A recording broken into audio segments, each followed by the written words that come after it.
Welcome to FitBody Lifestyle, the show where we dive deep into the world of fitness, health, business, relationships, and the art of living a balanced life. I'm Jami. And I'm Greg, and we're here to give you the benefit of our experiences in the fitness and bodybuilding industry, the corporate world, running a business, personal development, and building healthy relationships. Whether you're sweating it out in the gym, hustling in your business, or seeking balance in your everyday life, you're in the right place. So lace up those sneakers, grab that water bottle, and let's get ready to transform our minds, our bodies, and our lives. Hey everybody, welcome to another installment of Fusion Hacks, and today it's a great topic, which is going to be snack hacks. So Fusion Hacks talks about snack hacks. Take it, Jami. I love this so much because oftentimes people are telling me, oh, I'm getting hungry between meals. And so I go and I grab a handful of almonds, or I go grab, a protein bar or granola bar or something like that. And a lot of the times the things that they're grabbing, although almonds are very healthy, they're also very high in fat, thus very high in calories, and can set you back. I mean, a handful of almonds can undo the hard work you've been doing, if you're dieting and that kind of thing. Well, especially if you're having a handful of almonds followed by a handful of almonds followed by a handful of almonds because you think, hey, it's a healthy snack. And it doesn't matter if I do it 2-3 times a day, which might actually be 4, 5, 6 times a day. Right. And might be anywhere from 400 to 1,000 calories, depending on how big the handful is. So if those almonds are counted in your allotment for the day, that's fine.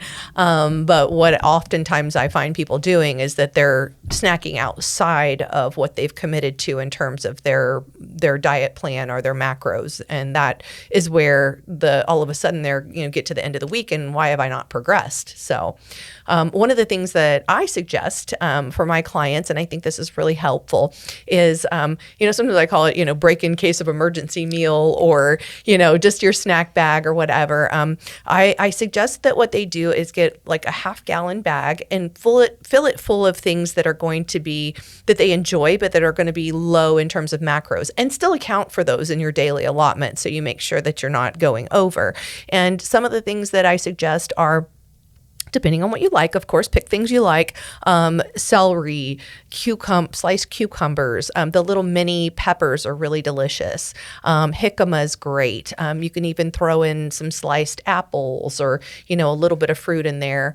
But, the veggies are going to give you the biggest bang for the buck. And, you got a crunch, you got a little bit of sweetness, that kind of thing. And so they have this bag, and then they know at any time during the day if their stomach's grumbling and their next meal's not till an hour later, if they want to go to the bag and have a couple snacks out of there, then it's all approved. There's no guilt.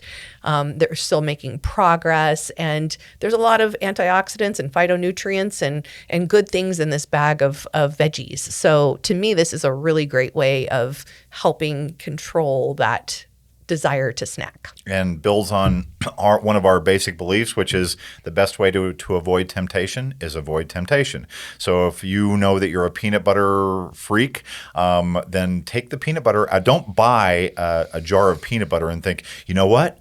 I will be able to meter my existence and measure my consumption of that peanut butter. We've seen that strategy, and it almost always results in a fail. I've lived that strategy. It has resulted in a fail. We have. So if there is something that tempts you, then don't put it in your household. Now, this can be troublesome, and maybe we'll talk about this more in a bigger episode about if you have kids, and your kids may have desires, and you can. I love some of the stories and the experiences that we had about putting stuff in the house for our kids, but then also making sure that we were on the right side of our fitness and nutrition goals.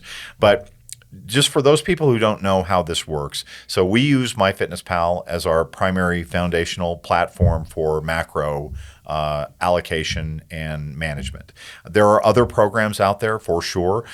We just landed on MyFitnessPal, and that's what we use. So we measure out macros in MyFitnessPal, and let's just say, for example, just keeping numbers round, is 200 carbs, 150 grams of protein, and say 50 grams of fat. So the way that this would work that Jami's talking about is you would just take a Ziploc bag, you would measure out a cup of strawberries, a cup of jicama, a cup of cucumbers, a cup of whatever those other substances that you like or those other foods that you like, and you would put them in that bag. You would log that. So you have that in your log. You would know how much that bag affects against your 200 grams of carbs, your 150 grams of protein, and your 50 grams of fat. And then you can eat from that throughout the day.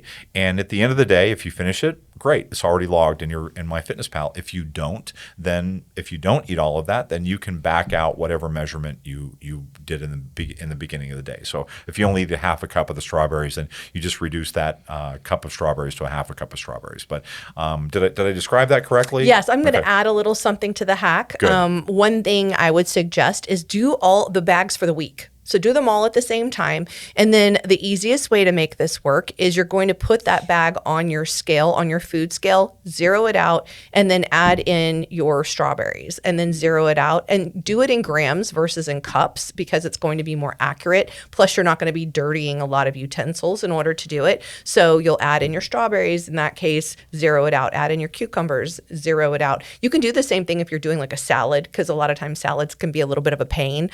So put your plate on there, zero it out, add your lettuce, zero it out, add each of the ingredients one at a time. And then they're all measured in grams is what I normally recommend just for accuracy. Awesome.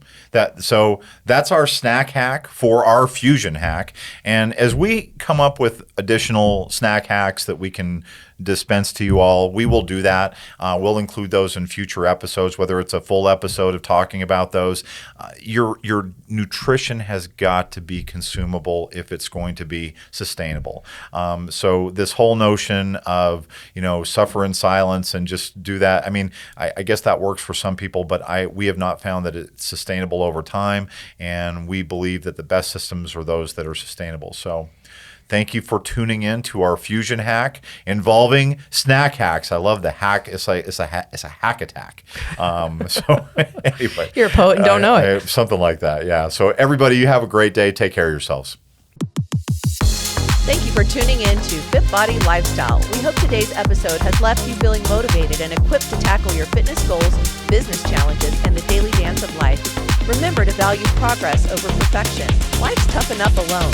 Find the chosen family around you to help you along the way. If you enjoyed today's episode, we'd really appreciate it if you would subscribe and leave us a review on your favorite streaming platform. And don't forget to follow us on Instagram at FitBody Fusion.